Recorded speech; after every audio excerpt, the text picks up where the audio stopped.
जिनके पास हरि नाम नहीं है समझ लो बिना श्वास के जिंदा है वो। लग रहा होगा कि हम मंदिर वाले हैं। जरा ध्यान से सुनना, जब राम रावण की सेना मर गई, लड़के मरे ना, कुछ राम जी के भी मरे, कुछ रावण वाले भी मरे, तो देवताओं के राजा इंद्र ने आके कहा वो जो कुंभ में जल था उसके पास ही था कलश, मैं अमृत बरसाता हूं, ये सब अभी जिंदा हो जाएंगे। भगवान ने कहा करो। ये भगवान की लीला थी, जानबूझ के ऐसा करवाया था। क्यों?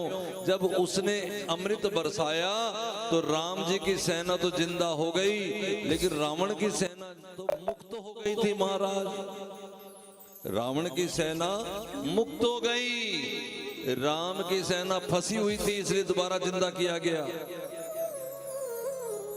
सुन लो मेरी बात ध्यान से, इधर उधर बात करोगे फिर बस रोते रहोगे, आज कुछ नहीं।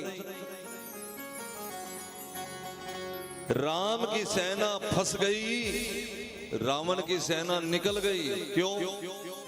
क्योंकि रावण की सेना मरते समय कह रही थी राम कहां, राम कहां, तो निकल गए, पार चले गए। और राम की सेना कह रही थी रावण कहां, रावण कहां, राम के मंदिर वाले भी डूब गए।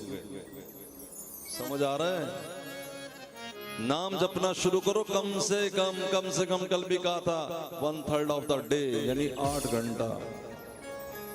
और ये होगा, मैं आया हूं आपके पास संतों की कृपा से, आप करने वाले बनो। यहीं तुम्हारे पास लुधियाना वाले लोग 12-12 घंटे कर रहे हैं।